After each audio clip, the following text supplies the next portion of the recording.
So I was perusing online like I normally am, and I just so happened to see a thread, and I'm like, oh no, this is going to be quite problematic. I hope that this is not a thought process or a trend that women out here will decide to commit to.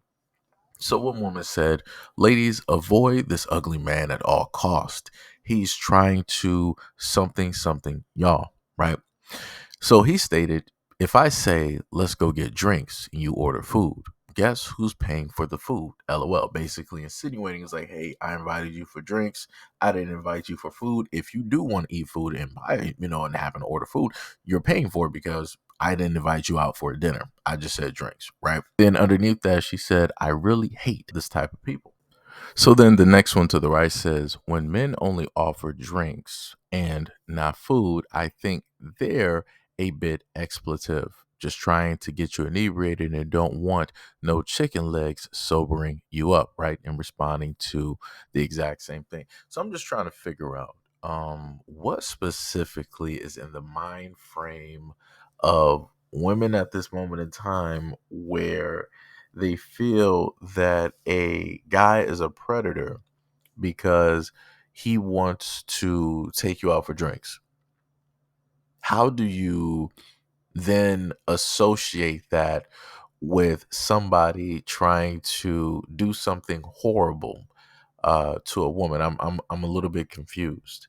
A little bit confused. I'm quite baffled. Directly within that. And the other thing too is, let's just say, let's just go to a circumstance on a woman in a sense thought this after she already had drinks. She could easily call for an Uber. She could call for a friend to come pick her up.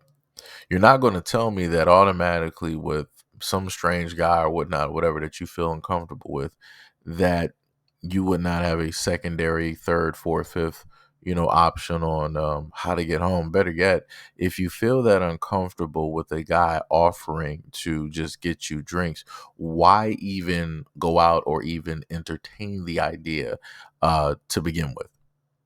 Right? Because I would think that you would want or you would care about your safety more than anything else. And the reason that I have to highlight this is because this thought process, or even just putting out this type of message online, is very, very dangerous because you're going to have other people tend to want to gravitate towards something that is negative, especially if it is about men. But let me be more specific, especially if you can attach this type of thinking, these negative words, specifically to black men. And that within itself is very harmful, right? Because black men just naturally, as soon as you're born, like a little black boy, you're inundated with a lot of negativity, with a lot of negative thoughts. People are automatically going to deem you as something. Nobody out here is going to deem you as anything positive. They're going to go to the worst. They're going to go to the most horrible. They're going to list you as one of the statistics, even though you have not proven yourself to be anything out here. But just because you're born as a black boy, you're automatically the most horrendous of horrendous things. You're everything bad underneath the sun, right? And like I said, a lot of this stuff is so detrimental. And I keep trying to tell people this, and I keep especially trying to tell women, like, yo, you keep putting a lot of this stuff out, it's going to have negative feedback. It's not going to come back greatly to women, because all it's going to do is make a lot of those men out there that did have the thought process of like, yeah, I want to sit up there and look out for, I want to, sit up there and protect, I want to be there for, I want to do this, I want to do that, and I want to be a part of, the community. It's going to make them want to run away. Because what young man, what boy, what man in general would want to be around a group, right? That will deem them as something negative. That's going to deem them as some type of a predator. That this is all that they are, 100% about. It's like, oh, if a man does this, if a man does that, he's a predator. He's a predator. I'm like, you have to be kidding me.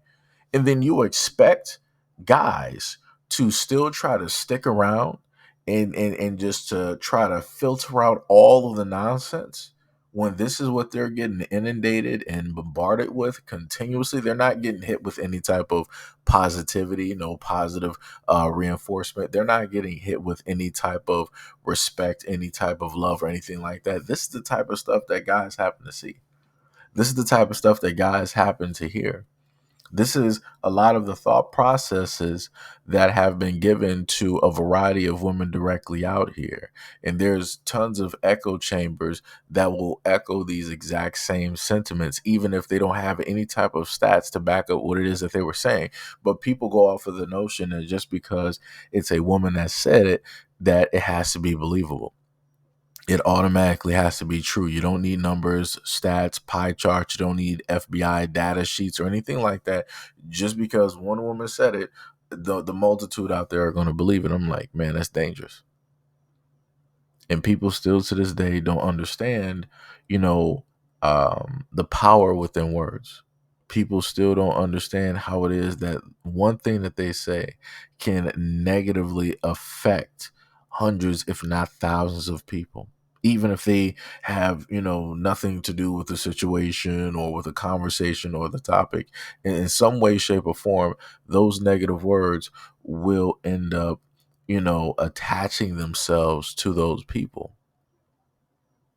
And this is why I've stated to people before why it is so hard, why it is so difficult for the Black community in general to try to get together, to try to figure things out, to want to fix things.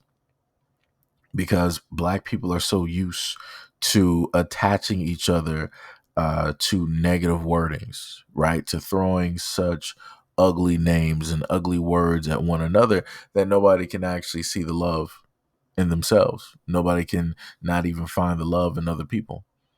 So this is why we're so fractured and torn apart. And yes, I get that some people are going to sit up there and say like, "Oh, but the bully letter and slavery and all this. That's great. That's cool. I got it. I'm talking about right now. I'm talking about the here and now. We've already picked apart and talked about and had all types of topics about slavery and all these other types of things and how it had a bearing on today and tomorrow. And yes, we already did all that. But the conversations that we refuse to actually have is the ones talking about right now, the second that just passed, the 5 minutes that's soon enough going to pass, the next 10 minutes, the next 25, the next 50, the next. We don't have conversations dealing with the now. We don't even have conversations really dealing with the future. We are still stagnant trying to decipher and have the exact same roundabout conversations when we're dealing about the psychological damage that Black people have, suffered from through slavery and Jim Crow and all this other type of stuff. So it's like, because we're still there, we can't even really focus on the future. And because we're already in the future and we've already left the past, we can't even see what's ahead of the future. So it's like we're still lost. Right? We're still lost in the past. We're still lost in the now, and we're even more lost in the future. So where specifically are we going at this moment in time? Because it seems like we're not going anywhere. We're just, a dog that's trying to chase its own tail, trying to finally catch it and can't catch up to nothing. So, like I said before, this is one of the many reasons why the Black community has, a tough and a hard time. And like I said, I'm just listing this as an example. And because I know how some people also like to give us like, oh, you're trying to say that all Black women think this. I didn't say that. I said you got a nice grouping. You got people out there. And that is at least factual, because anybody can just type in Black man and negative this and negative that, and you're going to get a video with a woman talking about a Black man somewhere in Idaho, Utah, Ohio, Kentucky, Kansas, New Mexico. Somewhere, somehow, everybody has a story. Some way, somehow, magically, everybody has a story. So, anyways, let me know what you guys think about this video and everything that I stated in the comment description below, if you agree or disagree. And yeah, I guess we can have a conversation about it.